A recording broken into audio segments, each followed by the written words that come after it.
And it just helped me to realize that you can be an artist in other ways other than that being like your career per se.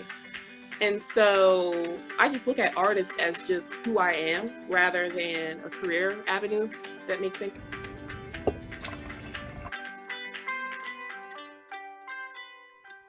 What's up, y'all? Welcome to another Tea Time with Lynnicia.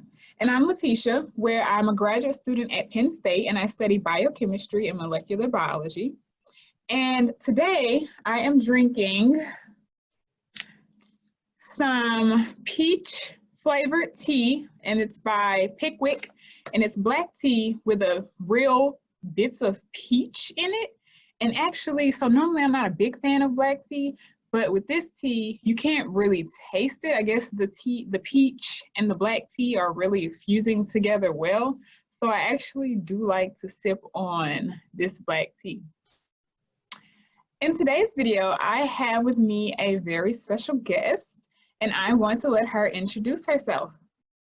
Hi, so I am Lynnicia, and I'm a third-year PhD student here at Penn State.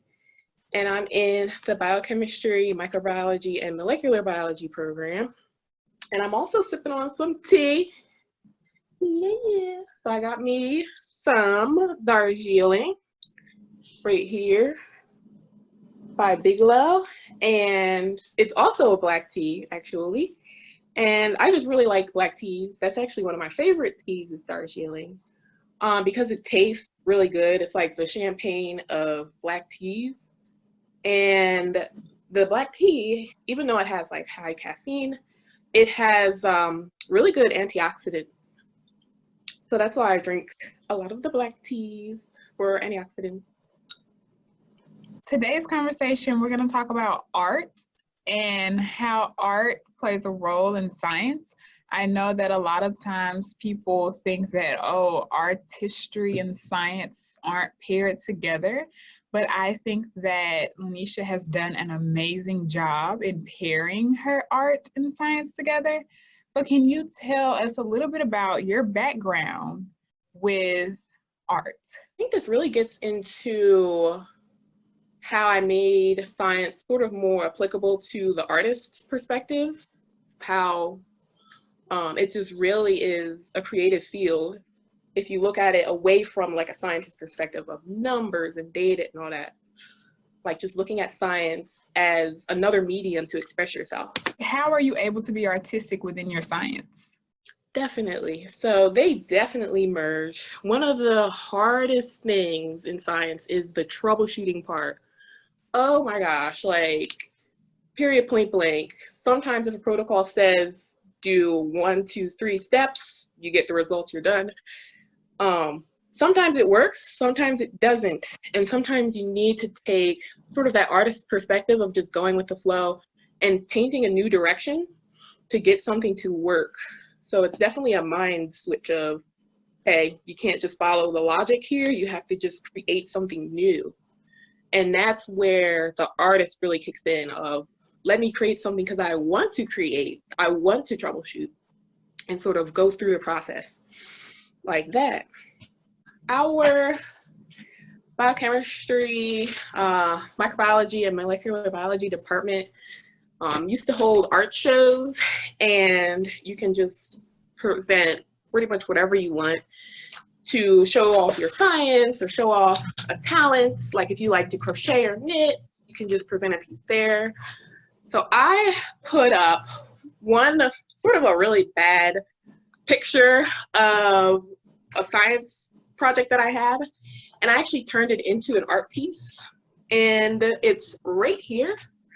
So it's called Protein Galaxy, and this is a micrograph. Oh, there's a really, really big reflection, but okay, it's kind of good, even though you're seeing the computer. But it's pretty much a picture of all these tiny dots, which are the protein structures. I don't know if you can see too well without a reflection. Briefly, kind of, sort of, you can see them. Okay. But essentially, I turned this really tiny picture, so it's a picture of really tiny things, of proteins, and I just turned it into a galaxy. So you like look away, It's actually Okay. yeah. Even though you're looking at my laptop, oh well. But yeah, so that's kind of what it is. And yeah, I actually won first place for this one. Oh, I thought that was really cool. congratulations. Yeah. Yeah. So yeah, so that's kind of one example. Um, yeah, that's pretty much the main one. So you said that you incorporate this creative aspect of yourself and your science through thinking about troubleshooting. Is there any other way that your creativity comes into the science? Oh, definitely. So this is advisor specific, but my advisor gives me the creativity to like design within my own project. So it's not necessarily like you're working on this one specific thing, so you're going to do the same methods, as someone else would do, and you're getting like the similar results. I don't know if that makes any sense, but like the project that I have, I'm actually building something from scratch. So one part of it is called DNA origami. So DNA is, a very, very small strand of molecules linked together, and you can actually build nanostructures with it and make really, really tiny scaffolds that perform certain activities or whatever you wanted to do. And my advisor is giving me free reign to make these mini structures from scratch. So I can just design it similar to what an artist or an architect or someone would do.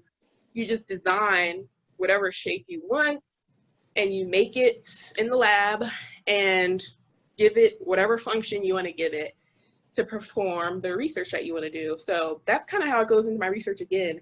And this was something that I bugged my advisor about for a good year of just like, hey, I want to work on this design thing. And then once he really crafted it to what he wanted, then it's like, okay, now I have sort of the approval to go about this project and incorporate actual designs into my work. Oh, I absolutely love to hear that. So you advocated for yourself to include your artistry, your ability to be creative in your own work. Yes, definitely. Wow. I know that that's probably something that a lot of people would like to do, right? Is to talk to their advisors, express to their advisors things that they want to do within the work, but they may not feel comfortable in having that conversation because, I mean, there is a power dynamic, an authority dynamic that plays a role in, how comfortable graduate students are speaking to their PIs. But I absolutely love to hear that, you were able to have that conversation with him and like got him on board. Yes. And like I said, it's really advisor specific because when I was rotating, I asked some advisors, do students have the ability to sort of create their own project? Some advisors said no, like whatever project I give them, like that's what you do, and that's okay, in certain respects. And then my advisor that I have now said, yeah, you can sort of design it, we'll talk through it and just go through it. And that's also okay in certain respects because you can, like I said, the artist brain, go off on the deep end and you need to be reeled back in because something has to be finished, whether it works or not, it just has to be finished. And so an artist can have an unfinished canvas and that's totally fine. But yeah, you have to finish something in science, even if it's not what you expected, etc. So yeah, I was like, wow, I can really see myself just sort of exploring art, in this lab. And I think it's also very valuable that you've identified kind of the strengths and weaknesses of both. Like in science, you definitely have to come up with some type of delivery, right? You have to come up with something that you found, some type of conclusion, some type of, how is this benefiting the broader society? Whereas, as you just said, with artistry, an unfinished canvas can be your selling product, right? Like you can make something and decide, you know what, it is complete being incomplete. And that is perfectly okay. But that would not work in the science world. Yes. Yeah. And so also that's why I like the artistry, because it gives me that balance of knowing that it is okay if it's incomplete. It's just a different way of thinking about it. But as long as I have enough to finish the science part, then I could still be that artist as well. So. Yes. So has your institution provided you any resources? Have they supported you? I realize that hosting art shows is a way of support. Have you taken advantage of any of university facilities to further explore your creativeness? Oh, that's a really good question. So one thing that I really want to explore is 3D printing. So our university lets us 3D print for free. And I would love to just dive in and just design something there. More likely it'll be like lab tools or something that would make sort of my life smoother. And in working with like DNA origami or just working with other things in general. So that's something that I'm really excited about. That our university gives us that opportunity. So, yeah, and actually, I believe it's called the Dreamery. Maybe I can't remember what the center is called, but it's in the library, and we are allocated $50. Oh, nice. In 3D printing. So I've looked into it. I will say that it was a bit higher than what I was willing to learn, because you have to create a 3D model first of it, and then that's what you submit to the 3D printer, and then it prints what you want. Well, it was a bit of a learning curve for me to try to figure out how to create that 3D model. So I kind of gave up at that point. Oh my gosh. So if you figure it out, please teach me. Oh, definitely. Yeah, my artist brain's kicking in already. Like, yeah, let me try. Because they do have free software on Penn State's website, and I think Adobe has a 3D model creator function. And as a Penn State student, we have the Adobe suite free. So, yeah. As a final question, are there or how has your artistry and your ability to think like an artist and be an artist as well as be a graduate student, how has that helped you have a healthy graduate student life? Oh, definitely. So, just for starters, I love flowers. So, just going behind me right here, I've just decorated up my place with flowers all over the place. This sort of flower mural, I actually have two of these. This is the smaller one right here. And it's actually a whole bunch of flowers that are glued to canvas. And this was from another YouTuber, Amina. She showed pretty much a YouTube video on how to make this. And I was like, I'm in love. I gotta make two of them. And I realized that that's really where my passion is in creating things. And then I recently got into doing my nails. Yes. So, I'm studying biochemistry. It was quite expensive to get my nails done. I do like, the look of really nice nails being part of being creative. I just love that you can express yourself through nail design. But that price, okay, I had to sort of figure out what to do and just figured out how to hone my craft on this arena too. So I did my nails, y'all. We're in the middle of quarantine. And you're the only one running around here with your nails done, because everybody else can't get their nails done. So yeah, like I love just being creative on that regard. And it's different. It's interesting because a lot of it is not science related per se. It's just like a part of stress relief to just be creative in some capacity. It gives me that balance that I need and not lock into being a scientist all the time. But it just gives me the creative space to bring out my extra energy. Like, it's almost mindless almost to do some of the artwork. And I just really like that feeling of just doing something, creating something. It doesn't have to be anything you're just going with the flow, and I really, really enjoy that process.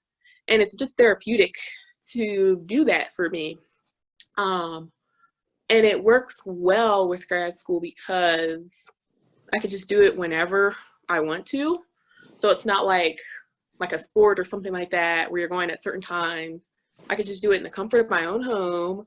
It's relatively cheap. I jump around with projects anyway. Like I've done knitting, crocheting, embroidery. Like I just get bored and just do something else. But no, I understand. yeah, it doesn't have to be one thing. And I really like that about being creative and like being an artist. Just explore different mediums and yeah, go from there. Yep. But I also have other things. Yeah. Oh, sorry about that. Nope, you're fine. Keep going. Yeah, I have other things that I really enjoy. So this is something that might be a little bit like controversial, but I do have a pet. Oh, yes, you do have a pet. Would you, yeah. what's his name? So his name is Jabari, and he is a pet snake. I know, but he actually gives me inspiration too. One hobby that I got Your snake gives you inspiration, girl. Yeah. I got to explain this one, but essentially I got into photography and I just love taking pictures of him. So I can't bring him out now. He is sleeping, but even though I would like to, but I can't. Well, if you would like to send us one of your photos, I will be sure to include it immediately following the conclusion of this video within it. So. Oh, okay. Definitely. Yep. So pretty much what I do is I do my nails and then I take a photo with him, like I'm holding him with my nails done. And someone, like at least 2 people said it looks like an advertisement the way I did it. And it was just so funny. Like you're advertising for something. I can't remember what it was saying, but it was so funny that they said that. But yeah, I just like doing like photo ops with him, taking photographs of nature. I took a really beautiful sunset picture. I think it was yesterday. So even though like we're all quarantined, I could still get really nice shots outside on my patio. So yeah, even though I'm working from home, I'm still able to just incorporate different forms of art in my life. And yeah. You have some businesses, right? Oh, I do. Yes, I do. So my dreadlock jewelry, I actually make so much of it that there's no point in me just keeping it here. So I have a business called Peaches and Sunshine 9 on Etsy, where I actually make a lot of the dreadlock jewelry that you see, just like tiny little pieces like this. I even make like custom pieces. So this one says Diva. It's just whatever I feel like making. So I actually have a custom link where you can just put any word you want and I can just have it in the wire form and put it in your hair. And yeah. And actually, so nice. Yeah, I really get like gratification for that because the last person that I made a dreadlock jewelry piece for, similar to this one, they actually had the name of their child that like they did it, the child like passed away, so it's really sad. So they actually put the child's name on this dreadlock piece that I sent to them, and I didn't know that until they sent the review back to me. So I was just like, wow, like I made something that they can like cherish forever to keep that memory like with them. And I'm just like, that's kind of really why I like creating, is that you never know where it takes you, like for other people who like how they are impacted by that creativity. Yeah, wow. I love it. I love it. Yeah. Yes, thank you so much for being on Tea Time with Lynnicia and participating in this video.